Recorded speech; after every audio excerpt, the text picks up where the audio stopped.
Estamos apresentando mais um subsídio bíblico, doutrinário e pedagógico do nosso estudo para professores de jovens. Nesta semana, nós estaremos estudando a lição de número 6, que tem por título A Natureza da Sabedoria e o Sentido da Vida. Nosso texto principal está escrito em Provérbios, capítulo 8, verso 35, que nos diz o seguinte: porque o que me achar, achará vida e alcançará favor do Senhor. Nosso resumo da lição nos diz o seguinte: a sabedoria estava em antes e durante a criação. Por isso, quem encontra, acha vida e o seu propósito.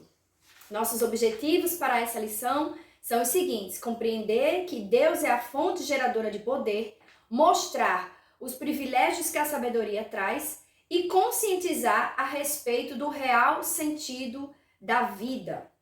Nosso texto bíblico que será lido em classe está localizado em Provérbios 8, do 22 ao 31. O professor pode ler com seus alunos de forma alternada, coletiva ou voluntária. Nossos tópicos para esta lição são os seguintes: 1. Deus, a fonte geradora de sabedoria. 2. O privilégio que a sabedoria traz. E 3. Conscientizando-se do sentido da vida. Nossos 3 tópicos que estarão dando o aparato necessário para trabalharmos esta lição. Como nós já sabemos, estamos trabalhando o livro de Provérbios, né? Iniciando aí um novo trimestre, né? Nosso último trimestre do ano de 2024. Nós já temos aí também já anunciada a nova lição para 2025. E o tema também será uma bênção. Logo mais nós estaremos trazendo alguns spoilers para vocês, alguns comentários bíblicos. Nós faremos também o comentário bíblico trimestral mais adiante. Mas nós estamos trabalhando aqui este tema muito importante. E aí é bem interessante a gente pensar, né, a natureza da sabedoria e o sentido da vida. Aqui a sabedoria ela é trazida de sua forma original. Onde se originou a sabedoria? De onde ela veio? Né? E o que ela traz para o ser humano?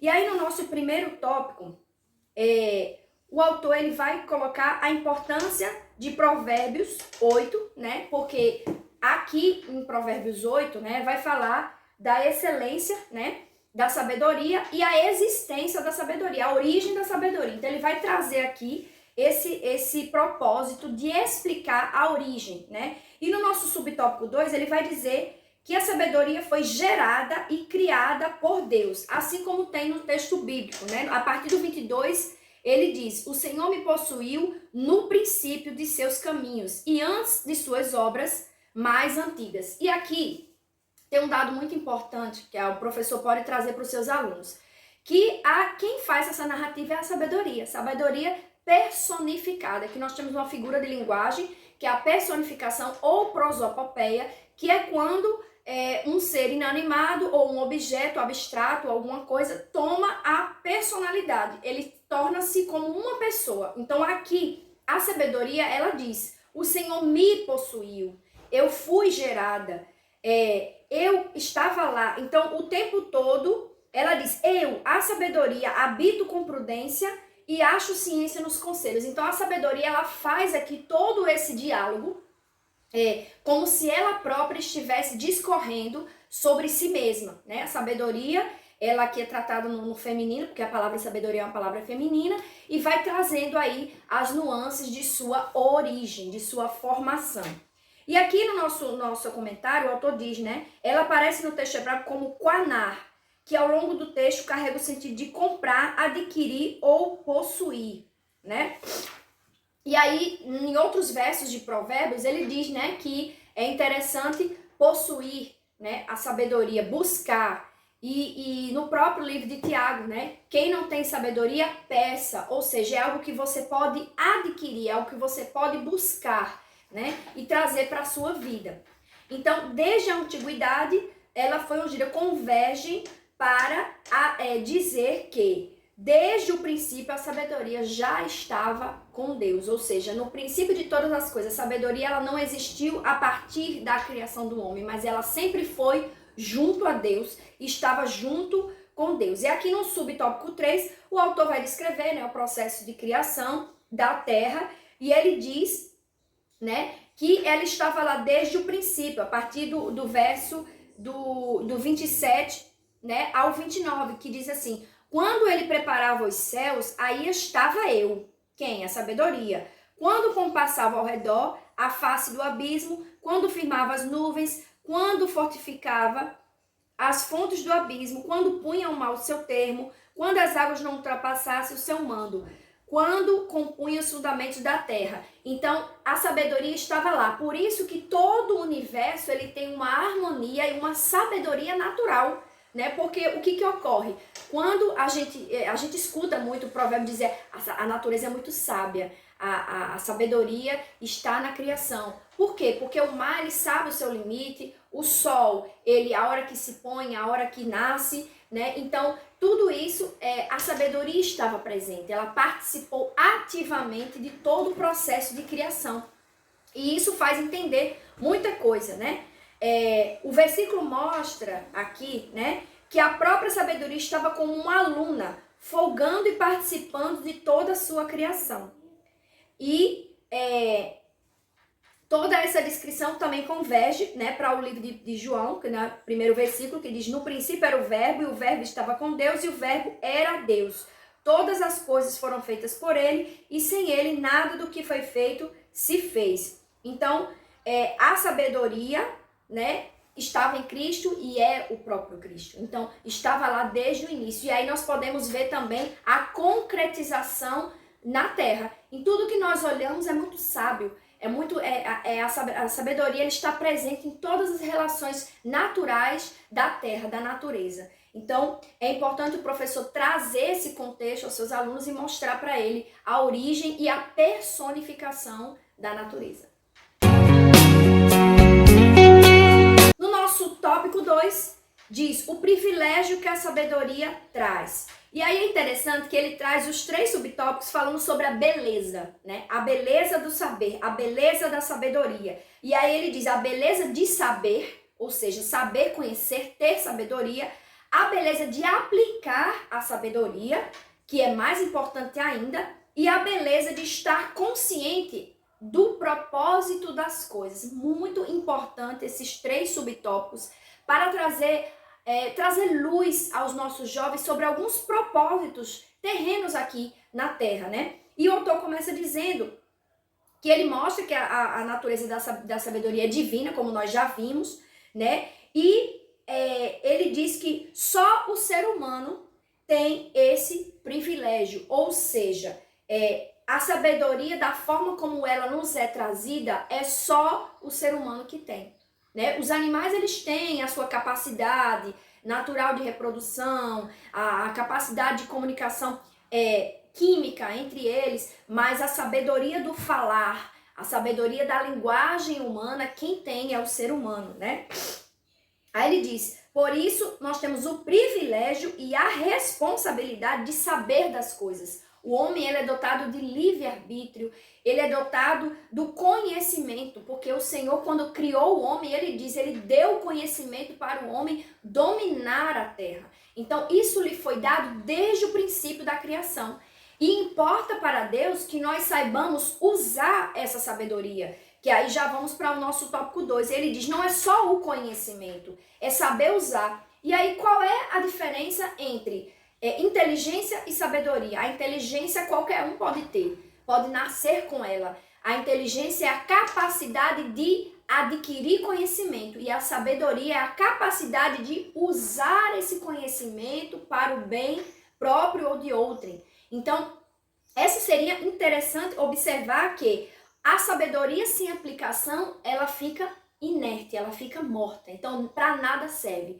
Tanta sabedoria e não sabe usar. A gente não escuta de algumas pessoas, alguns mestres, né, que tem muito conhecimento, mas não consegue aplicar e às vezes nem em sua própria vida. Então é importante estar observando essas questões, né? E aí ele traz o exemplo aqui da casa construída na rocha, né? Então,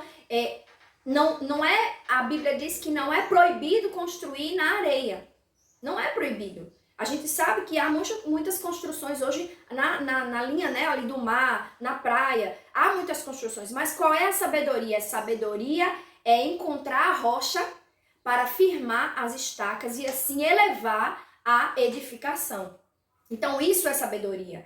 Por quê? Porque se não construirmos aquilo que nós temos em cima da rocha, que é Cristo, sabiamente nós estaremos ali acobertados, nós estaremos fazendo aquilo de forma correta. Porém, se nós construirmos, apesar de ter todo o conhecimento da construção, se nós construirmos na areia, nós não teremos vitória, né? Nós não teremos a solidez da nossa edificação.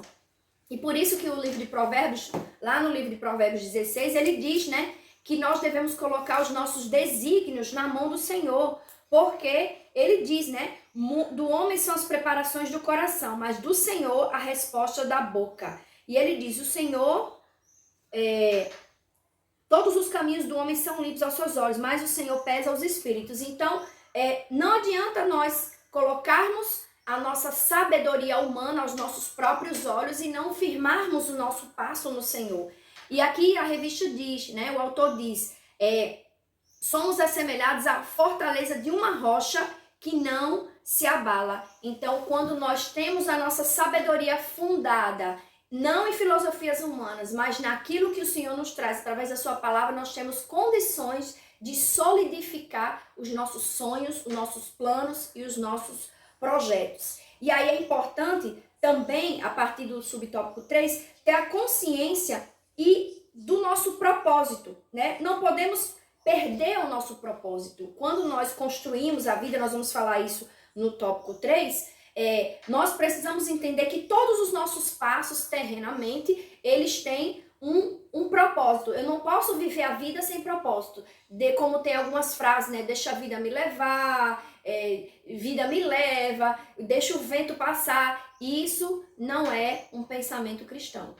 Nem deve ser um pensamento cristão. Nós, cristãos, sabemos para onde vamos. Espiritualmente, nós temos um lugar que nos espera. E terrenamente, nós temos uma missão aqui nessa terra. Nós temos propósito. E a pessoa que vive sem propósito, tanto faz como tanto fez. Ela é levada por qualquer vento. Mas nós aqui precisamos entender que esse é o propósito da nossa vida. E aplicando essa sabedoria, nós vamos encontrar esse propósito.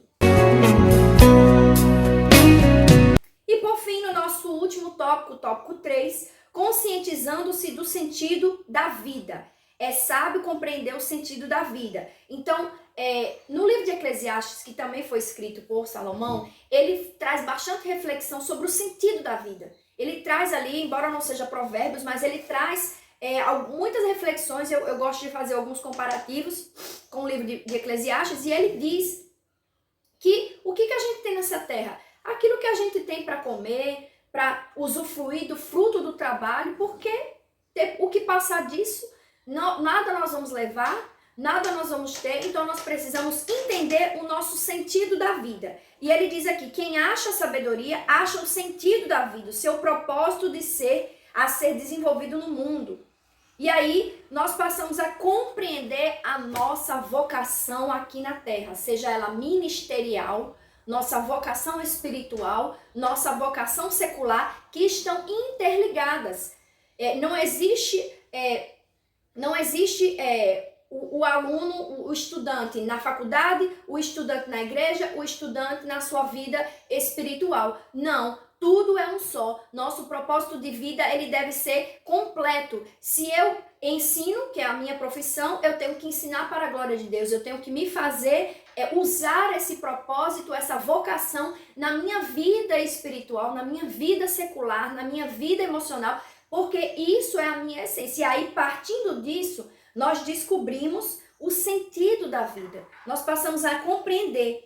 E aí a vocação, descobrir a vocação da vida é um desafio complexo. E aí, professor, você pode dizer, né? Porque nós, enquanto adultos, já temos mais ou menos os caminhos que percorremos, onde chegamos, temos uma certa maturidade. Mas na classe de jovens, alguns jovens, eles ainda não estão, podemos dizer assim, convictos daquilo que escolheram para si, né? Alguns até já encaminharam uma profissão, ou um casamento que está marcado, mas é importante trazer à tona esse período reflexivo para os jovens, para que eles consigam compreender, né, de que forma eu preciso encontrar minha vocação de vida.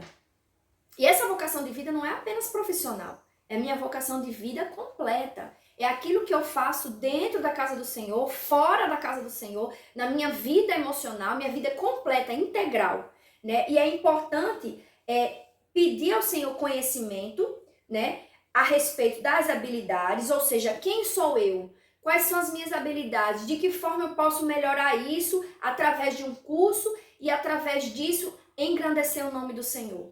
Então, nós temos muitas pessoas na igreja, né, que usam o dom, a sabedoria, o conhecimento que Deus lhes deu para abençoar a vida de outras pessoas e abençoar a sua própria vida com o seu sustento, com o seu mantimento, né? E aí é importante que, se o jovem, porventura, não tiver ainda descoberto sua vocação, o professor pode incentivar.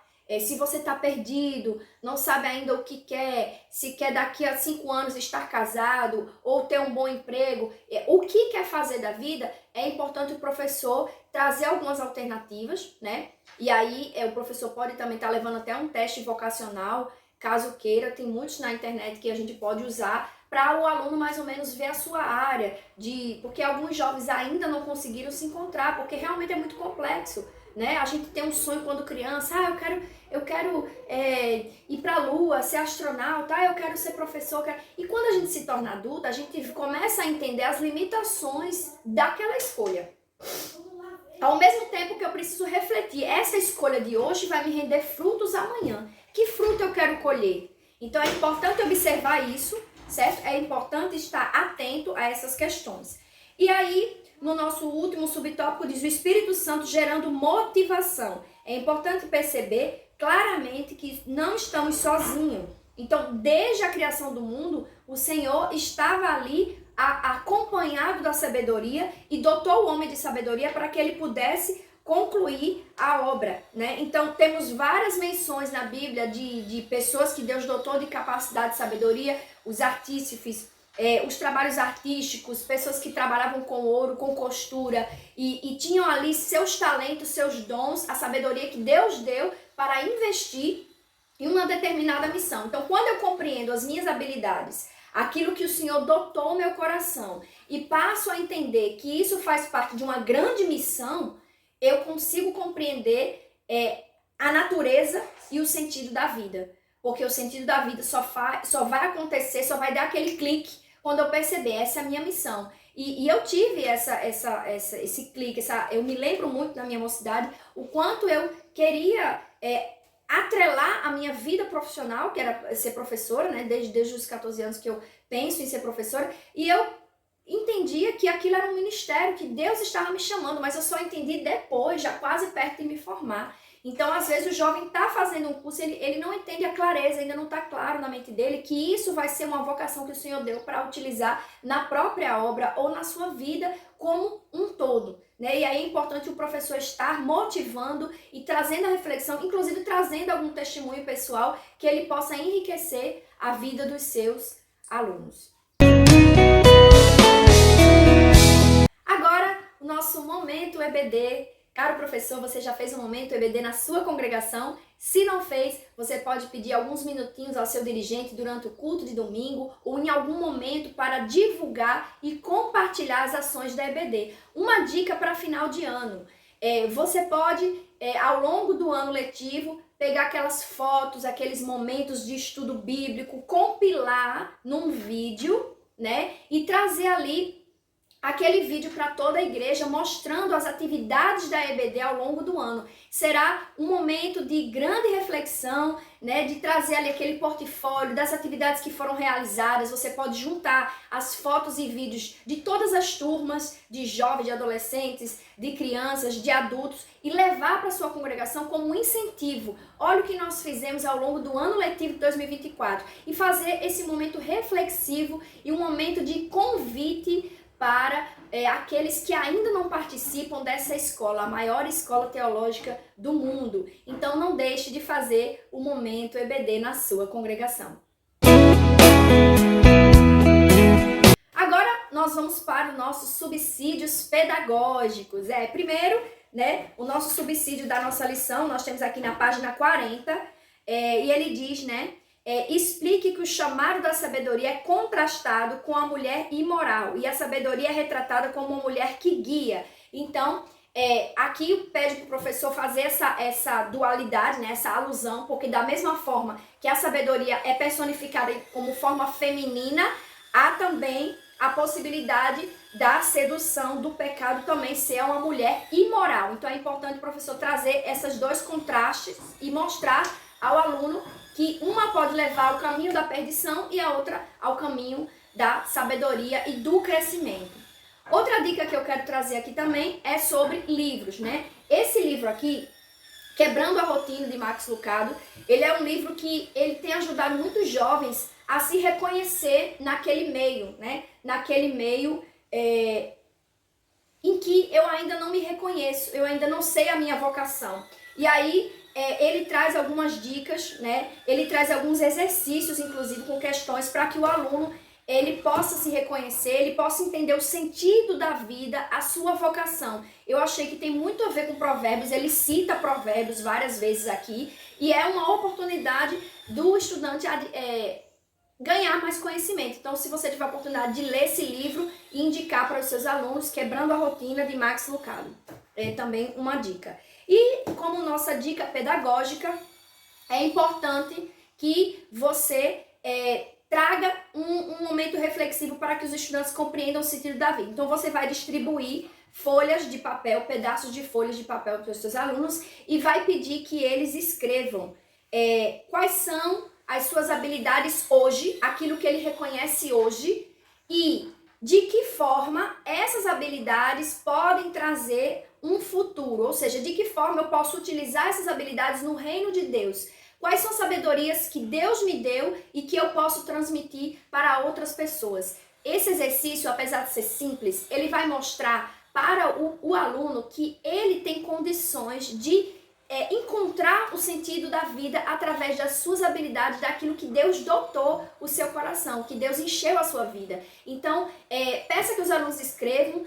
A primeira pergunta você faz e não diga logo a segunda. Deixe que eles coloquem suas habilidades de forma bem à vontade. E a segunda parte você vai pedir, após esse tempinho, acho que 5 minutos dá para fazer essa primeira parte, mais 5 minutos para eles escreverem o que eles podem estar contribuindo através dessas habilidades, que coisas eles podem estar trazendo, que vai trazer sentido à vida e vocação para a sua existência aqui na Terra, para seu propósito e seu projeto de vida. Então, essa atividade vai ser bem reflexiva e vai trazer bastante maturidade em algumas escolhas, né, que ele vai fazer, porque as nossas escolhas de hoje determinam o nosso futuro de amanhã. É importante frisar isso para os estudantes. Então, é muito importante que o professor, caso queira fazer essa dinâmica, também pode estar realizando. Lembrando também do nosso propósito de ler o livro de Provérbios. Nós reiniciamos o mês, né? Nós estamos no mês de novembro.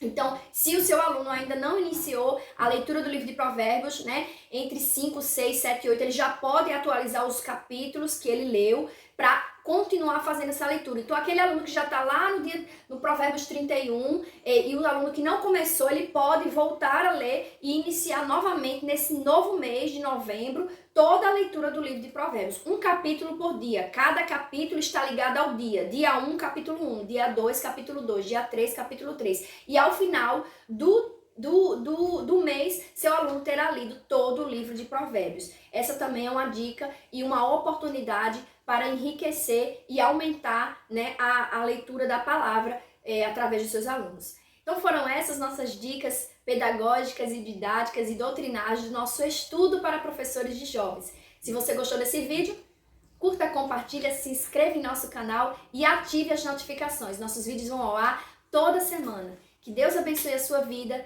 que Deus abençoe a sua aula e Deus te dê uma aula excelente no domingo.